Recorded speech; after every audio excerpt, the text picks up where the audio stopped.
Hello, my name is Ayana McNair, and my topic on today is called abolishing the death penalty. The death penalty should be abolished because it is racially, culturally, and economically biased. Innocents have died. There is not enough lethal injection proper components. It doesn't deter crime, and it is inhumane. Did you know that there has been over 276 box executions in over the course of 120 years? Could you imagine it being one of your family members being gruesomely murdered in such an inhumane way? Would that catch your attention? Well, my uncle was sentenced to death row at the age of 23. Now, over 3 decades later, he's still waiting for his number to be called. His expiration date was changed multiple times, making him feel as if he was in limbo. Can you imagine knowing your life will be taken and there's a chance the procedure will go horribly wrong? One of my uncle's cellmates' execution date was set, and unfortunately, his execution was botched. My uncle's expiration date was set 2 different times since this occasion. I can't imagine how exhausting this may be, and he is still on the waiting list. Today, I'd like to talk to you about the number of box executions, how many, including you, can be made aware of the problem with death penalty. I will speak on why the Supreme Court delayed the death penalty and why they should abolish the death penalty. Arizona and Alabama had the most botched and the most recent botched executions that have occurred, one as current as 2022. The problem is that there is a lack of proper training for staff and a lack of regulations that prohibit staff from breaking protocol. There needs to be rules in place that ensures that the staff are extremely trained, as this is a life and death situation, a death situation to be exact. Each year there are hundreds, if not thousands, being added to the death row list. The problem isn't just that there's a lack of training, but there is a lack of effective components for the lethal injection executions.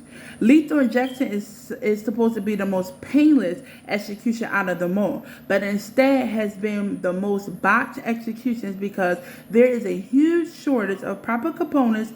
Now the prisons have experimented on the drug components, one by the name of midazolam. In 120 years, there has been 8,776 executions, and 276 has been botched. Out of the 276, 75 were lethal injection and 84 were electrocutions. Since the 70s, almost 200 prisoners were found to be innocent and released.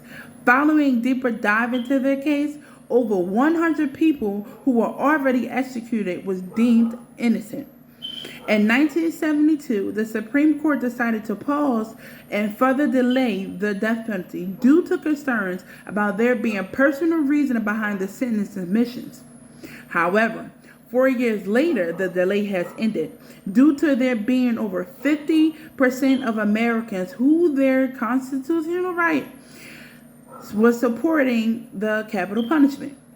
Opponents continually argue that there isn't a single piece of evidence that the death penalty is a crime deterrent. If anything, the crime rate has risen over the years in some of the death penalty approved states. They also contend that the cost of capital punishment is much higher than life incarceration. The death penalty has been brought up in many debates over the years on whether to keep it or not.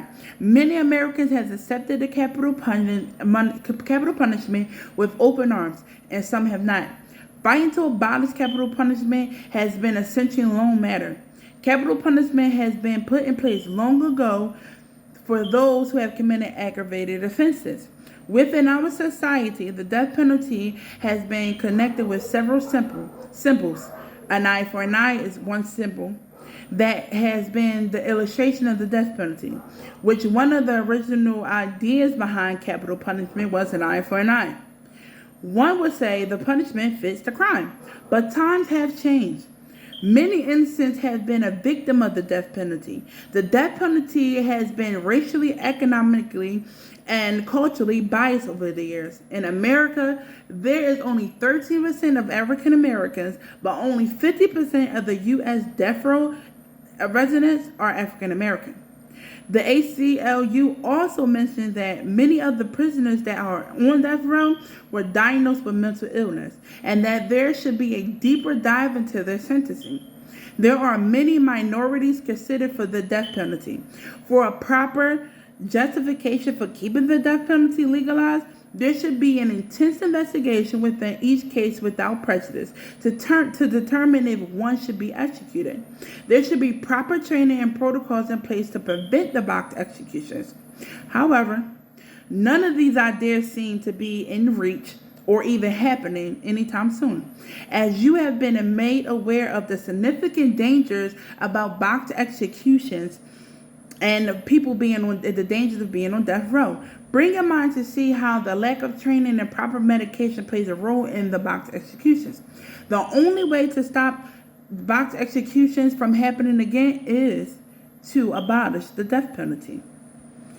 Thank you for listening to my speech. A few of my references have been from Surratt A. 2004 Gruesome Speculations, Box Execution and American Death Penalty from Stanford University Press.